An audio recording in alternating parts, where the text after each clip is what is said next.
¿Qué pasaría si tu propio gobierno te tratara como al enemigo que teme? Esta noche nos sumergiremos en trucos de la policía secreta que parecen completamente inventados. Estamos hablando de LSD en tu bebida, insectos en tus paredes y micrófonos en tu iglesia. Vecinos de la Stasi, paraguas del KGB, cartas del FBI diseñadas para hacer estallar tu matrimonio. Estos no eran villanos de películas, eran agencias reales con presupuestos y pedidos reales. Utilizaron como armas a psiquiatras, propietarios de viviendas, taxistas e incluso a clubes infantiles y coros de iglesias. Y lo más espeluznante no es lo que hicieron en aquel entonces. Así es como muchas de estas tácticas sobrevivieron silenciosamente hasta nuestros días. Ahora extraigamos los archivos, abrámoslos y veamos qué hicieron realmente. La CIA dosificó LSD a ciudadanos involuntarios durante los experimentos MKUltra. Imagínate pedir una bebida, desmayarte y darte cuenta de que el gobierno te drogó. En el marco del proyecto MKUltra, médicos de la CIA probaron LSD en personas inconscientes en todo Estados Unidos. Algunos fueron atraídos a casas seguras en San Francisco y Nueva York, donde les administraron drogas. Otros eran pacientes en hospitales o prisiones, y se les dijo que estaban recibiendo un tratamiento rutinario. Detrás de todo estaba el químico Sidney Gottlieb y una red de médicos obedientes. Los registros posteriores mostraron que las personas sufrieron alucinaciones aterradoras, pánico y a veces crisis nerviosas prolongadas. El programa solo salió a la luz después de que las investigaciones del Congreso obligaron a la CIA a confesar. Incluso entonces, muchos archivos ya habían sido destruidos, borrando detalles de víctimas específicas. Hoy en día, los sobrevivientes y sus familias aún intentan reconstruir lo que sucedió en esas habitaciones secretas. La Stasi de Alemania del Este destruyó vidas silenciosamente con el acoso Zersetzung. En lugar de arrestarte, la Stasi prefirió desmantelar silenciosamente toda tu vida. Su estrategia, llamada Zersetzung, se centraba en la guerra psicológica más que en las obvias sentencias de prisión. Los agentes estudiaban los hábitos, relaciones y debilidades del objetivo, creando primero gruesos archivos personales. Luego sabotearon empleos, bloquearon promociones y organizaron transferencias o degradaciones repentinas. Los amigos recibieron susurros y rumores, lo que hizo que las relaciones de largo plazo de repente parecieran inseguras y tensas. Los teléfonos sonaban por la noche en silencio, las bicicletas se dañaban y el correo desaparecía misteriosamente. A veces, los agentes entraban en secreto en los apartamentos y movían los objetos lo suficiente como para que la sensación fuera inquietante. Con el paso de los meses, la gente empezó a dudar de sí misma y a preguntarse si simplemente eran paranoicos. El objetivo era simple y brutal: romper la resistencia sin necesidad de un juicio público. El FBI COINTELPRO falsificó cartas para desmantelar grupos activistas. Mientras los grupos de derechos civiles y de poder negro discutían, el FBI alimentó silenciosamente el caos. En el marco del COINTELPRO, los agentes enviaron cartas falsificadas que parecían provenir de sus rivales. Un mensaje podría amenazar a un líder local, otro insinuar traición o dinero robado. El Partido Pantera Negra, los organizadores estudiantiles y los activistas indígenas estadounidenses se vieron atacados. Los líderes que deberían haber sido aliados pasaron noches discutiendo sobre supuestos traidores. Algunas divisiones se hicieron tan profundas que movimientos que alguna vez estuvieron unidos se desintegraron en pequeñas facciones sospechosas. Archivos publicados posteriormente mostraban instrucciones paso a paso para falsificar cartas y sembrar desconfianza. Lo que muchos activistas creían que eran rencores personales a veces estaban guionados por memorandos gubernamentales. Los documentos revelaron un programa diseñado para destruir movimientos sin prohibirlos abiertamente. La KGB mató a un disidente con un paraguas envenenado en Londres. Un día lluvioso en Londres terminó con un disidente muriendo a causa de una pequeña bala. El escritor búlgaro Georgi Markov caminaba cerca del puente de Waterloo cuando sintió un fuerte pinchazo. Un extraño que estaba detrás de él dejó caer un paraguas, se disculpó y se alejó tranquilamente. Markov pronto desarrolló una fiebre muy intensa y los médicos no podían explicar su colapso repentino. Una autopsia posterior encontró una bala de metal en su pierna, probablemente llena de veneno. Las investigaciones apuntaron a los servicios de seguridad búlgaros, supuestamente ayudados por especialistas de inteligencia soviéticos. El paraguas modificado se hizo infame como símbolo de los asesinatos durante la Guerra Fría. Demostró que aún es posible llegar a los exiliados que critican a los regímenes extranjeros en las calles occidentales. Décadas más tarde, la historia del paraguas todavía resurge cada vez que un envenenamiento sospechoso llega a los titulares. Laboratorio secreto soviético, la Cámara, especializado en venenos lentos indetectables. Mucho antes de las películas de espías, los soviéticos tenían un auténtico laboratorio de venenos apodado Cámara. Oculto dentro de los servicios de seguridad, probó toxinas exóticas en prisioneros sacados de los campos.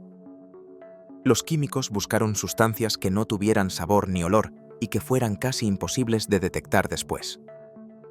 Las víctimas a veces morían rápidamente, pero otros venenos estaban diseñados para imitar enfermedades naturales. El laboratorio cambió de nombre y número a lo largo de las décadas, pero su propósito se mantuvo inquietantemente consistente.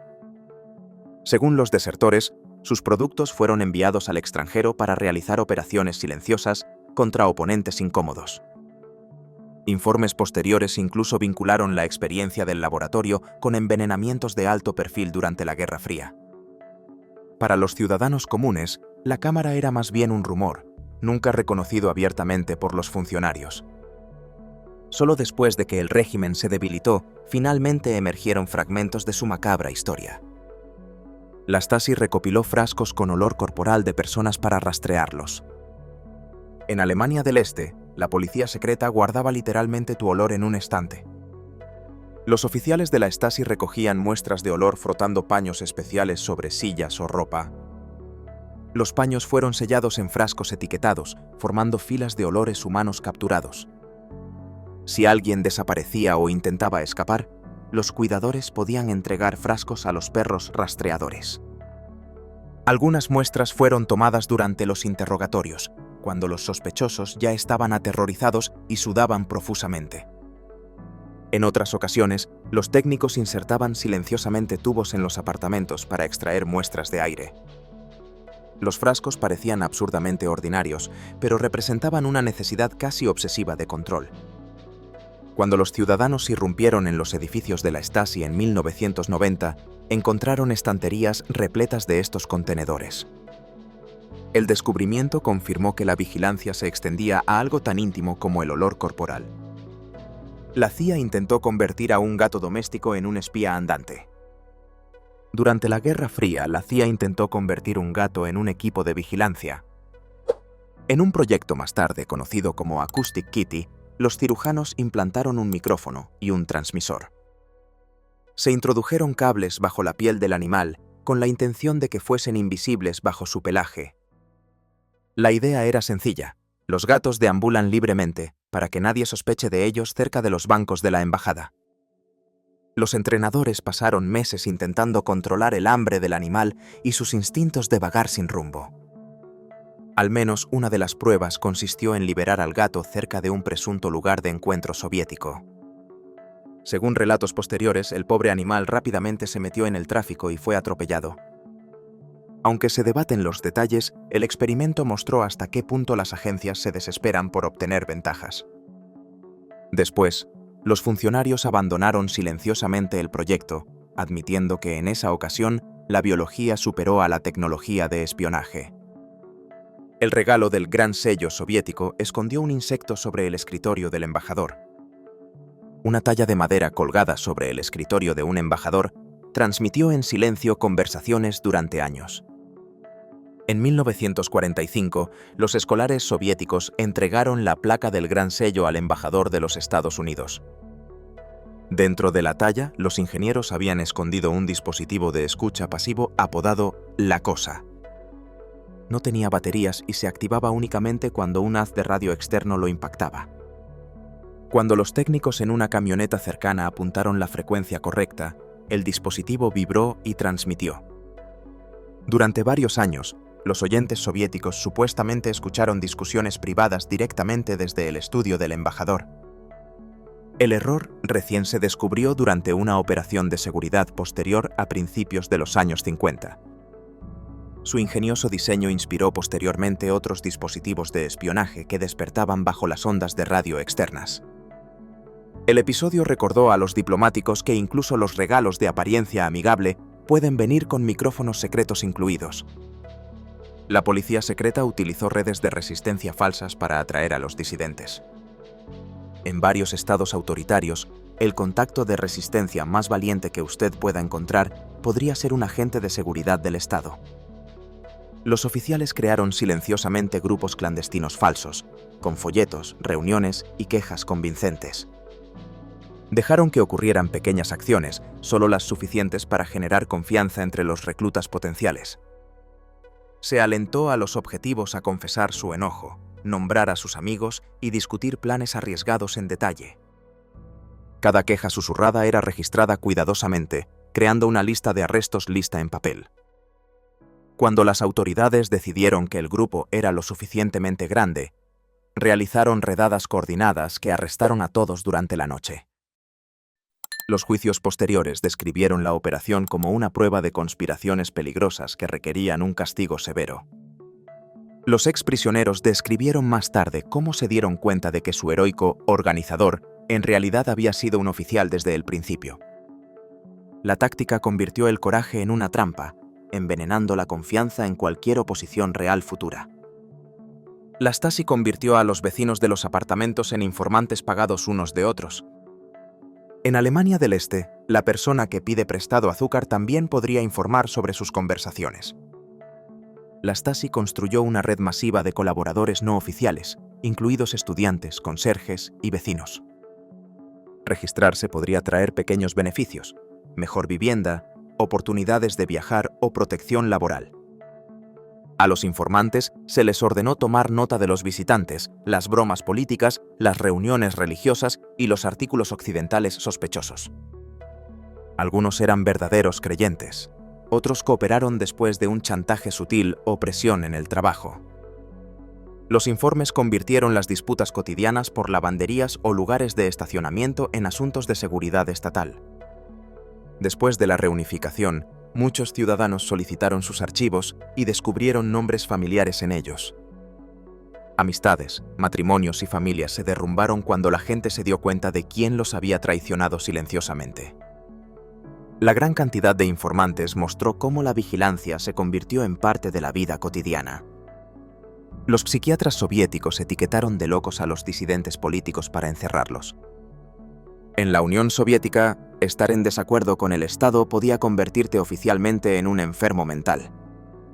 Los disidentes que criticaban a los líderes del partido a veces se encontraban diagnosticados con trastornos vagos como esquizofrenia lenta. En lugar de someterlos a juicio, los enviaron a hospitales psiquiátricos especiales administrados por servicios de seguridad. Allí, los presos políticos se mezclaban con pacientes realmente enfermos, lo que desdibujaba las líneas de responsabilidad. Los tratamientos incluían medicamentos potentes, inyecciones forzadas y aislamiento justificado como necesidad médica. En el papel, el régimen no estaba encarcelando a los críticos, estaba tratando compasivamente a ciudadanos enfermos y desafortunados. Los psiquiatras occidentales y los grupos de derechos humanos finalmente expusieron el patrón a través de entrevistas y documentos de contrabando. El escándalo provocó una condena profesional y reformas en las asociaciones psiquiátricas internacionales. Pero para muchos sobrevivientes, el peor daño fue saber que su cordura había sido utilizada como arma. La policía secreta puso micrófonos en habitaciones de hoteles donde se alojaban habitualmente turistas extranjeros. Para muchos visitantes extranjeros detrás de la cortina de hierro, la habitación del hotel nunca fue verdaderamente privada. Las agencias de seguridad seleccionaron discretamente ciertos hoteles como alojamiento estándar para diplomáticos, periodistas y viajeros de negocios. Los ingenieros escondieron micrófonos en paredes, teléfonos, lámparas y a veces incluso dentro de objetos decorativos. El personal fue capacitado para distinguir quién se encontraba con quién en vestíbulos, bares y ascensores. Si llegaba un invitado importante, los técnicos podían activar rápidamente líneas de grabación adicionales. Algunos visitantes solo se dieron cuenta años después de que se habían grabado conversaciones y discusiones íntimas. Documentos de archivo y desertores confirmaron posteriormente que las grabaciones a veces orientaban los esfuerzos de reclutamiento o chantaje. Incluso los chismes más mundanos podrían cotejarse con otros archivos para crear perfiles de personalidad detallados. El objetivo era simple. Allí donde los extranjeros se relajaban, el Estado quería tener oídos ya presentes. Agentes Romeo de Alemania del Este seducían a secretarias solitarias para obtener secretos de la embajada. No todos los espías de la Guerra Fría llevaban un arma, algunos llevaban rosas. La Stasi entrenó a agentes atractivos, apodados Romeos, para localizar a mujeres solitarias en Alemania Occidental. Estas mujeres a menudo trabajaban como secretarias en ministerios, embajadas u oficinas militares. Romeos estudió psicología y literatura, aprendiendo a parecer simpático, respetuoso y confiable. Después de un encuentro casual, cuidadosamente organizado, las relaciones se profundizaron y se convirtieron en compromisos o aventuras secretas de largo plazo.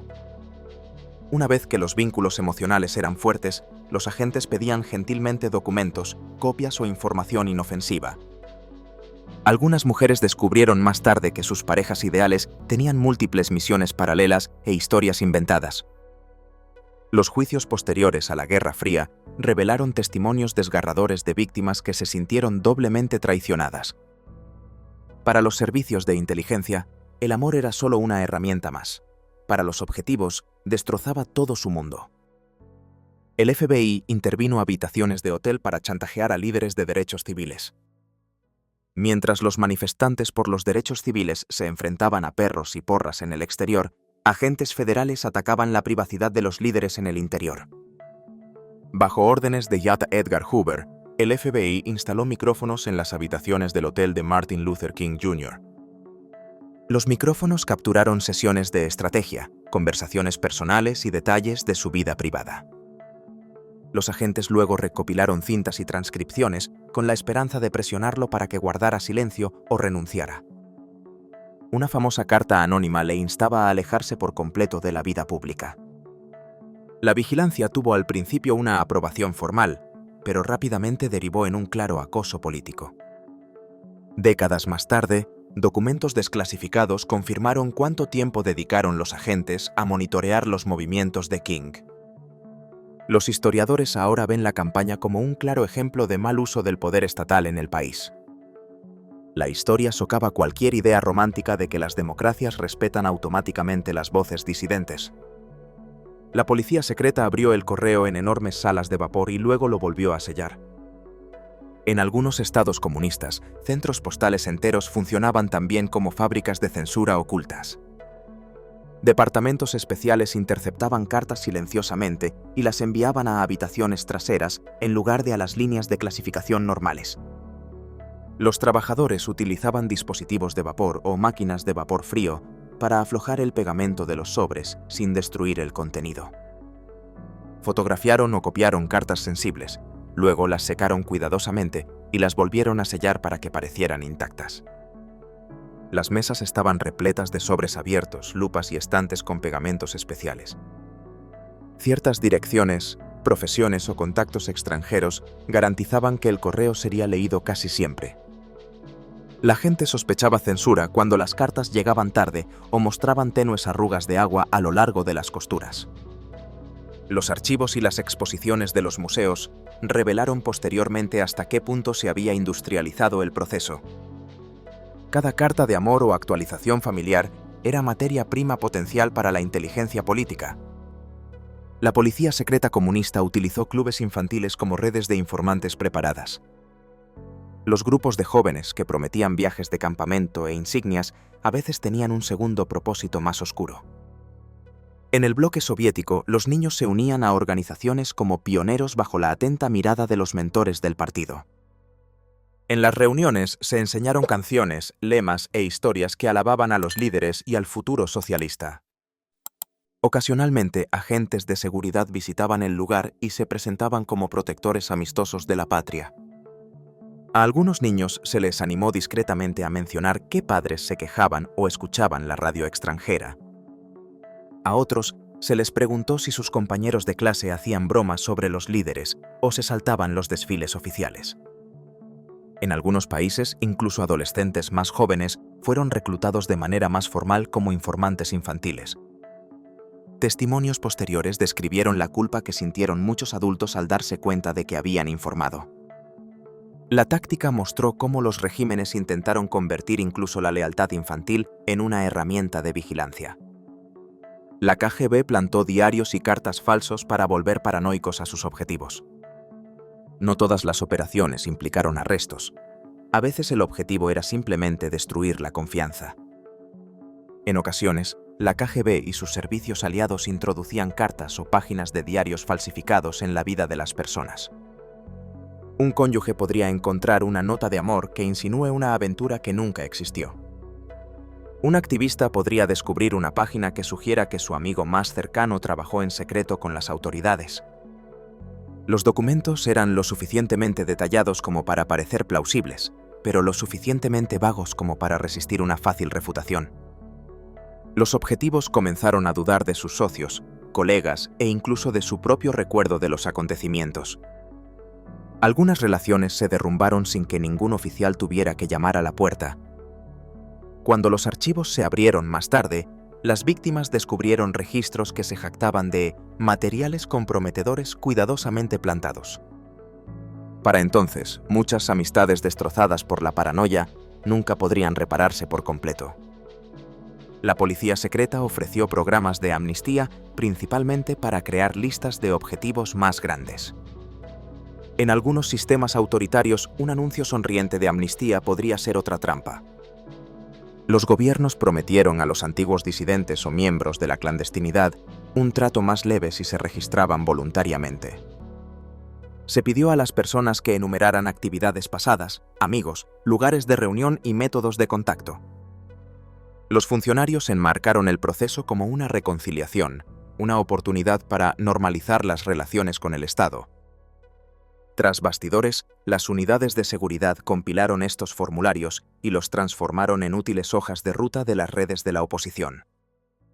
Una vez que se completaron las listas, se intensificó silenciosamente la vigilancia en torno a los nombres y direcciones recién identificados. Unos años más tarde, las medidas represivas se centraron precisamente en las personas que se habían registrado. Los documentos mostraron que las declaraciones de autocrítica a veces aparecían palabra por palabra en los guiones de interrogatorio. Para muchos, la parte más cruel fue darse cuenta de que habían entregado personalmente su círculo a la policía. Oficiales de la Stasi se hicieron pasar por reparadores para inspeccionar los apartamentos en busca de micrófonos ocultos. En Alemania del Este, un televisor roto podría ser el primer paso hacia una vigilancia más profunda. Los agentes de la Stasi a veces llegaban vestidos de electricistas, fontaneros o técnicos de telefonía, con herramientas en la mano. Inspeccionaron apartamentos con el pretexto de arreglar tuberías o verificar los sistemas de seguridad del edificio. Mientras los residentes preparaban café o buscaban documentos, los oficiales observaban silenciosamente la ubicación de los muebles y los puntos ciegos. Algunas visitas permitieron a los técnicos perforar pequeños agujeros para futuras cámaras o micrófonos. Otros simplemente marcaron en un mapa dónde solían tener lugar las conversaciones, como las sillas favoritas o las mesas de la cocina. Las órdenes oficiales de trabajo daban a todo un barniz de burocracia y mantenimiento normal de la ciudad. Los vecinos que vieron a trabajadores uniformados no tenían motivos para sospechar que se estaba llevando a cabo una operación de inteligencia. Después de eso, los residentes tal vez nunca sepan que su próxima broma política sería captada desde un ángulo cuidadosamente elegido. La policía secreta reclutó a prisioneros para compartir celdas y reportar confesiones. En el caso de los presos políticos, el compañero de celda que ofrece su compasión puede estar en la nómina del director. Los servicios de seguridad de varios regímenes utilizaron colaboradores activos dentro de las prisiones como interrogadores no oficiales. Estos prisioneros escuchaban quejas, ideas de escape u opiniones políticas sin reservas durante largas noches. Animaron a los recién llegados a hablar de redes, imprentas o nombres en clave. Todo se volvió a contar a los oficiales más tarde, a menudo a cambio de sentencias más leves o privilegios. Como las conversaciones ocurrieron en la oscuridad, las víctimas pensaron que finalmente estaban hablando libremente. Algunos prisioneros solo se enteraron años después de que los informes detallados de sus compañeros de celda aparecían en sus archivos secretos. La traición añadió otra capa de trauma a las experiencias de detención ya brutales. Convirtió el lugar donde la gente esperaba solidaridad en otro entorno de vigilancia cuidadosamente controlado. Los agentes del KGB utilizaron monedas huecas y rocas falsas como material de entrega. A veces, el espionaje se parecía mucho a las películas de espías, solo que mucho más paciente y paranoico. Tanto los oficiales de la KGB como sus homólogos occidentales utilizaban objetos huecos para intercambiar mensajes o filmar. Una moneda podría desenroscarse para revelar un microfilm. Una piedra podría abrirse con una bisagra oculta. Estos artículos se dejaron en lugares acordados, como bancos de parques o senderos forestales remotos. Los agentes rara vez se reunían directamente, sino que visitaban los lugares en horarios escalonados para evitar superposiciones en la vigilancia. Si un punto de entrega parecía alterado, los agentes podían tomarlo como una advertencia y abortarlo. Los servicios de seguridad exhibieron posteriormente los dispositivos de espionaje capturados en museos, confirmando que las técnicas eran reales. Los pequeños objetos representaban una idea simple: reducir el contacto cara a cara siempre que fuera posible. Incluso algo tan común como monedas sueltas o una piedra de jardín podrían contener secretos de Estado. Las agencias de inteligencia financiaron visores remotos psíquicos para cazar enemigos. En un momento dado, las agencias de inteligencia de las superpotencias incluso arrojaron dinero a supuestos espías psíquicos. Programas en Estados Unidos y la Unión Soviética exploraron la visión remota, afirmando que las mentes podían ver lugares distantes. Los participantes se sentaron en habitaciones anodinas y dibujaron bases secretas o rehenes basándose en impresiones mentales. Los partidarios argumentaron que incluso impactos ocasionales podrían justificar presupuestos pequeños en comparación con los lanzamientos de satélites. Los escépticos dentro de las agencias señalaron descripciones vagas y frecuentes errores en los informes de evaluación. Documentos desclasificados posteriormente mostraron décadas de experimentos, cambios de nombres y una silenciosa reducción de la financiación. Algunas sesiones aparentemente se centraron en el seguimiento de misiles, otras intentaron localizar personas en ciudades extranjeras. Finalmente, las revisiones oficiales concluyeron que los resultados no eran lo suficientemente confiables para las operaciones. Aún así, la existencia misma de esos programas muestra cómo el miedo empujó a las agencias hacia posibilidades extrañas. La policía secreta cambió silenciosamente números de teléfono para aislar a objetivos molestos. Imagínate perder de repente el contacto con tus amigos porque tu teléfono dejó de funcionar sin explicación. En algunos sistemas, los disidentes encontraron sus números misteriosamente reasignados o permanentemente en reparación. Las llamadas que antes se conectaban ahora llegaban a desconocidos, señales de ocupado o timbres interminables sin respuesta. Mientras tanto, sus propios intentos de llamar podrían fracasar, especialmente a números extranjeros. Las oficinas de correos y las centrales telefónicas a menudo estaban estrechamente integradas con las estructuras de seguridad internas. Un simple cambio administrativo podría hacer que alguien parezca desaparecido o silenciado. Los amigos asumieron que la persona se había mudado, se había dado por vencida o había decidido cortar el contacto.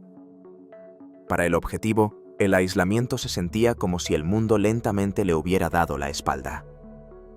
Fue una censura sin fuerza visible, lograda mediante una manipulación silenciosa de la infraestructura básica. Los servicios de seguridad utilizaron cartas difamatorias anónimas para arruinar matrimonios silenciosamente. Algunas operaciones de la policía secreta no comenzaban con un arresto, sino con un sobre cruel. Las autoridades escribieron cartas anónimas a los cónyuges, insinuando amoríos, traiciones o actividades políticas ocultas. A veces incluían fotografías manipuladas, notas editadas o declaraciones de testigos inventadas para parecer convincentes. Las víctimas a menudo no tenían idea de por qué su pareja de repente se distanciaba o se enojaba de manera explosiva. Siguieron divorcios, separaciones y amargas batallas por la custodia, todo ello sin una sola acusación judicial. Para los oficiales, destruir un matrimonio podría ser una forma eficiente de debilitar a oponentes obstinados. Los archivos revelaron posteriormente frases burocráticas escalofriantes que describían una desintegración planificada de las relaciones personales. Las víctimas que leyeron esas líneas reconocieron años de angustia ordenados como líneas en una hoja de cálculo. Demostró que la guerra psicológica se puede librar en la misma mesa familiar. La policía secreta difundió periódicos falsos de la oposición para identificar a los verdaderos disidentes. En algunos países, el periódico clandestino que instaba a la resistencia era en realidad editado por el Estado. Las agencias de seguridad financiaron o controlaron en secreto pequeñas publicaciones ilegales que criticaban las políticas oficiales. El contenido era lo suficientemente picante como para resultar arriesgado, pero estaba cuidadosamente vigilado por los censores. Se animó a los lectores a escribir cartas, compartir historias o colaborar voluntariamente en redes de distribución.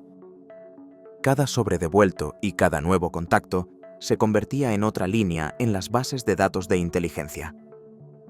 Cuando los tiempos se ponían tensos, las autoridades podían organizar círculos enteros basándose en listas de suscripciones. Los ex empleados admitieron más tarde que algunos artículos valientes fueron diseñados para expulsar a los radicales. Para los disidentes genuinos, descubrir este patrón hizo que confiar en cualquier nuevo medio fuera increíblemente difícil. La táctica convirtió una de las herramientas clásicas de resistencia en una trampa ingeniosamente preparada. La Stasi instaló micrófonos ocultos en las oficinas de las iglesias para vigilar a los pastores. En la Alemania del Este, oficialmente atea, las iglesias eran uno de los pocos espacios semi-independientes. La Stasi los trató como potenciales centros de oposición e invirtió fuertemente en la vigilancia del clero. Los técnicos escondieron micrófonos en oficinas de iglesias, confesionarios e incluso dentro de cruces de madera o paneles de pared. Grabaron sermones que insinuaban injusticias, mensajes políticos codificados o apoyo a disidentes. Los pastores que aconsejaban a los feligreses sobre la emigración o las protestas a menudo se encontraban bajo un escrutinio detallado. Los informantes dentro de las congregaciones informaron quiénes asistieron a las reuniones y qué temas provocaron fuertes reacciones. Algunos líderes de la iglesia se enteraron más tarde que sus asistentes más cercanos habían presentado informes periódicos y en silencio. Pero las iglesias también desempeñaron un papel en la revolución pacífica que derrocó al régimen. Los archivos muestran un tira y afloja constante entre las comunidades religiosas y un estado paranoico. La policía secreta utilizó ambulancias como furgonetas sin distintivos para realizar detenciones nocturnas. En algunas ciudades, la sirena que sonaba a medianoche no siempre significaba una emergencia médica. Las unidades de policía secreta utilizaban ocasionalmente ambulancias o vehículos similares para recoger objetivos discretamente. Los vecinos, al oír portazos y motores en marcha, supusieron que alguien había sufrido un ataque cardíaco. Sin embargo, dentro de las cárceles los detenidos solían ser esposados, vendados y trasladados a centros de interrogatorio.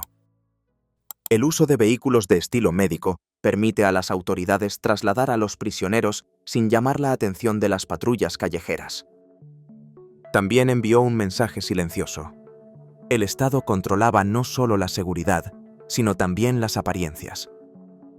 Algunos sobrevivientes recuerdan que los hicieron marchar junto a uniformes de enfermeras o por pasillos de hospitales reconvertidos en lugares de interrogatorio.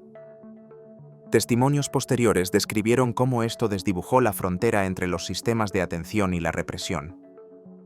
La práctica convirtió un símbolo de ayuda en otra herramienta para combatir el miedo silencioso.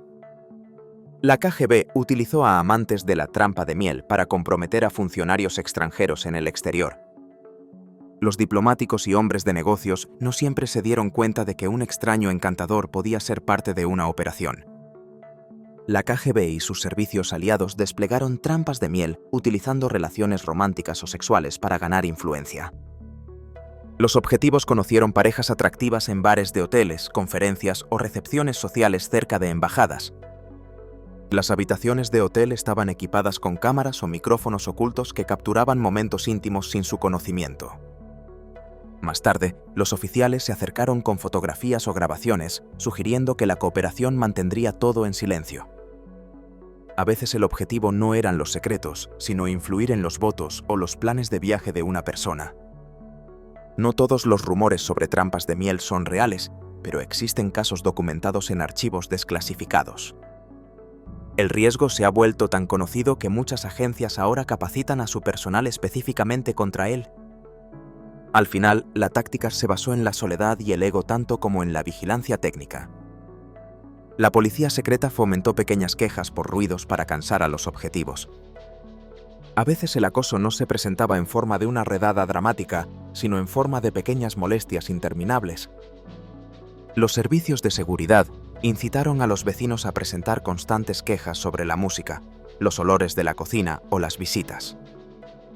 Los funcionarios de vivienda amenazaron con desalojo por infracciones menores, incluso cuando las reglas se aplicaban de manera desigual. La policía se presentó repetidamente atendiendo llamadas de disturbios, lo que hizo que la casa pareciera problemática para el edificio. Mientras tanto, las solicitudes de reparaciones, permisos o espacio adicional se estancaron silenciosamente en las oficinas locales. Los objetivos se encontraron en constantes conflictos de bajo nivel con personas que vivían justo al lado. Algunos terminaron gritándoles a sus vecinos, confirmando el retrato de ellos como alborotadores inestables. Las antiguas directrices de la Stasi mencionaban específicamente el uso de los conflictos cotidianos como herramientas de presión. Fue una persecución en cámara lenta, diseñada para agotar en lugar de encarcelar visiblemente. La Stasi saboteaba carreras en secreto para que sus víctimas pensaran que tenían mala suerte. Para muchos alemanes del este, la mala suerte en el trabajo a veces estaba cuidadosamente planeada desde arriba. Los planes de Zersetzung a menudo incluían recomendaciones para bloquear promociones, becas o transferencias laborales. Los empleadores recibieron llamadas telefónicas silenciosas que sugerían que ciertos solicitantes eran poco confiables o políticamente cuestionables. Las listas de candidatos cambiaron de la noche a la mañana y las evaluaciones de desempeño de repente incluyeron críticas vagas pero perjudiciales. Los artistas descubrieron que las galerías retiraban sus invitaciones y los académicos vieron cómo sus artículos misteriosamente no obtenían las aprobaciones. Como no se explicaba nada abiertamente, las víctimas generalmente se culpaban a sí mismas o a circunstancias fortuitas.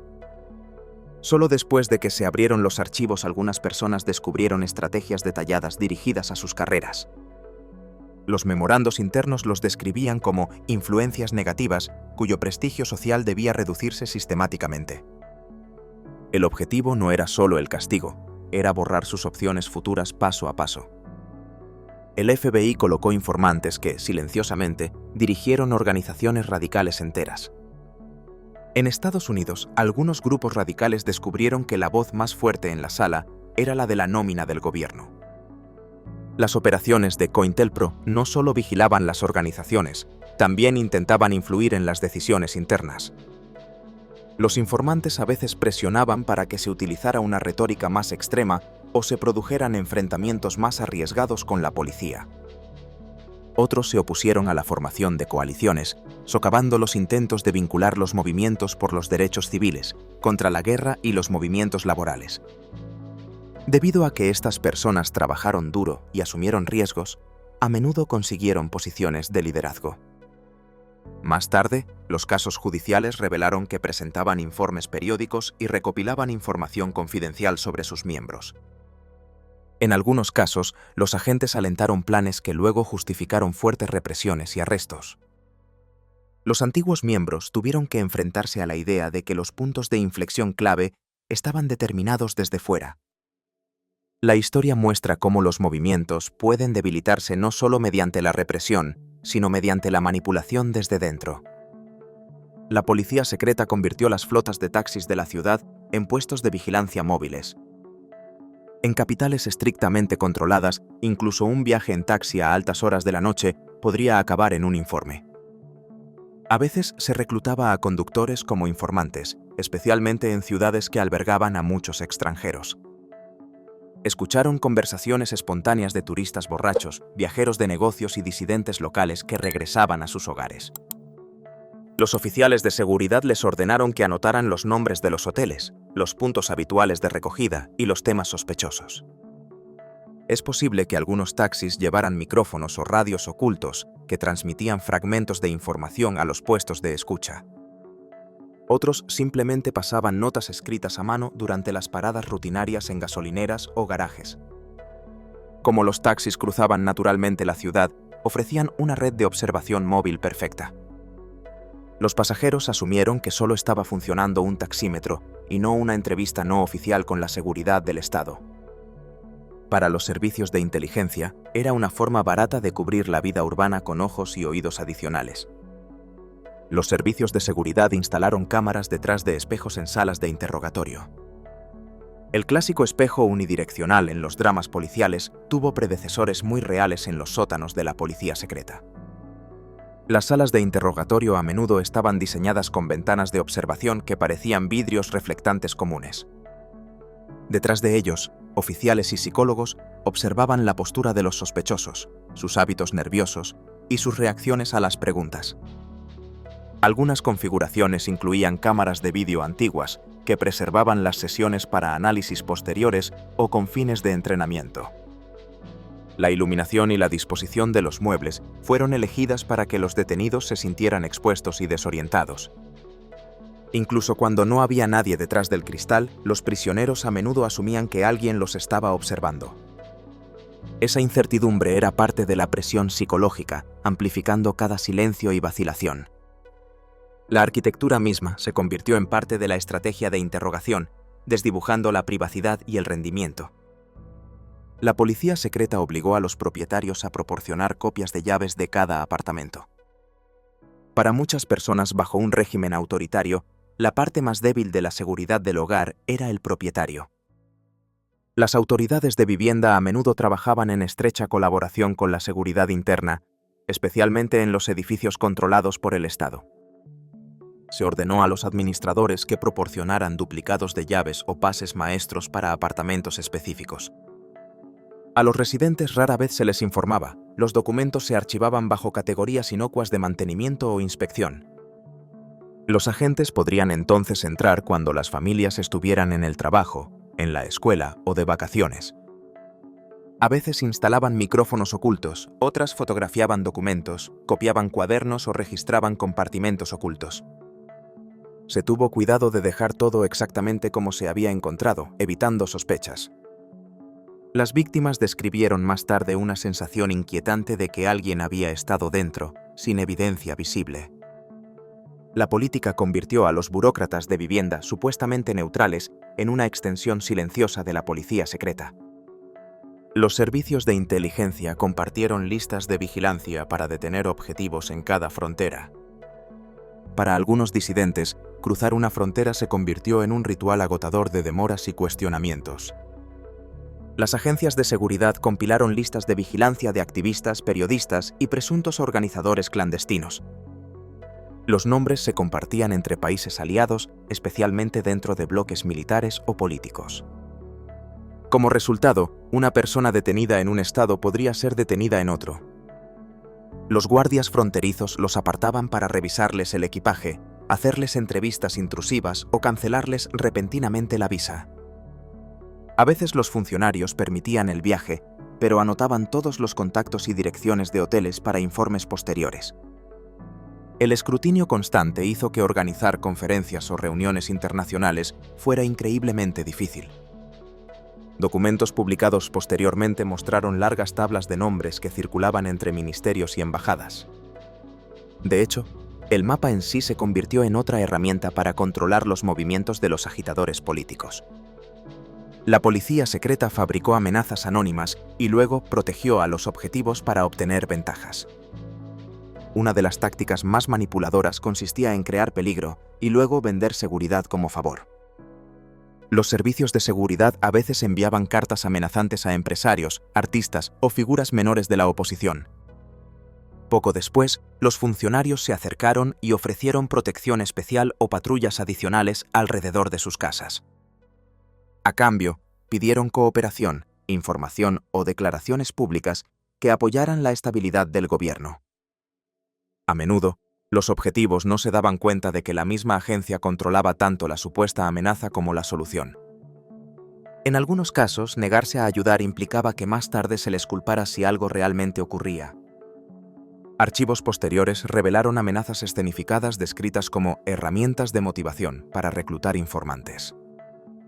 Este patrón convirtió el miedo en una moneda de cambio, en lugar de algo que las autoridades realmente intentaran reducir. Desdibujó la línea entre la prevención del delito y la extorsión orquestada por el propio Estado. La Stasi irrumpió en las casas solo para trasladar objetos cotidianos. Imagínate llegar a casa y sentir que algo anda mal, pero sin saber exactamente qué. Los oficiales de la Stasi se especializaban en robos encubiertos, apodados inspecciones de apartamentos según documentos internos. Podrían girar una alfombra, intercambiar tazas en un armario o desalinear fotos enmarcadas. No se robó nada de valor, el objetivo era molestar, no sacar provecho.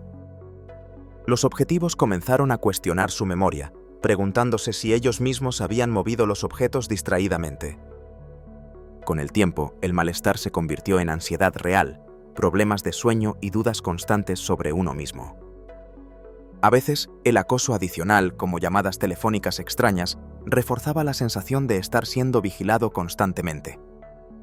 Las directrices describen esto como una forma de sacudir y desestabilizar el equilibrio psicológico de una persona. Convirtió en armas pequeños detalles domésticos, convirtiendo la supuesta seguridad del hogar en otro campo de batalla. La policía secreta catalogó cada fuente de máquina de escribir para rastrear letras anónimas. Antes de que existieran las impresoras domésticas, la forma de la letra A podía delatarte. Algunas agencias de policía secreta crearon colecciones de referencia de tipos de letra a partir de máquinas de escribir locales. Los oficiales escribieron hojas de prueba estándar, preservando cuidadosamente las particularidades únicas de cada máquina. Luego, los folletos anónimos o las notas amenazantes se compararon con este archivo mediante lupas y reglas. Pequeños defectos, como una letra saltada o una línea desalineada, actuaban como huellas dactilares.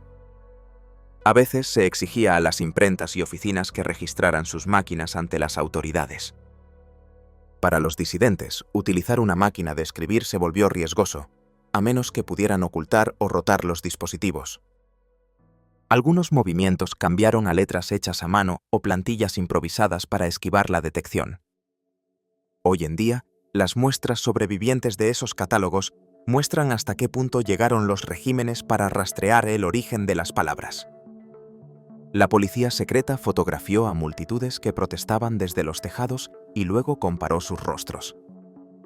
Mucho antes del software de reconocimiento facial, las fuerzas de seguridad todavía intentaban identificar a todos en una multitud. Durante las manifestaciones, agentes vestidos de civil subían a los tejados y torres cercanas con cámaras de teleobjetivo. Tomaron cuadro tras cuadro de manifestantes, centrándose en las pancartas y los portadores de megáfonos. Más tarde, los analistas extendieron las fotografías sobre mesas, marcando con lápices de cera las caras reconocibles. Las imágenes se compararon con archivos del lugar de trabajo, registros escolares y fotografías de pasaportes en archivos centrales. Los participantes que pensaban que eran puntos anónimos en una masa descubrieron lo contrario durante interrogatorios posteriores. Algunos recibieron advertencias silenciosas en el lugar de trabajo, a otros se les negaron oportunidades de viajar o de educación después. La técnica convertía las plazas públicas en sitios de recolección de evidencia cada vez que la gente se reunía. Fue una versión analógica temprana de algo que los manifestantes modernos ahora temen de la vigilancia digital.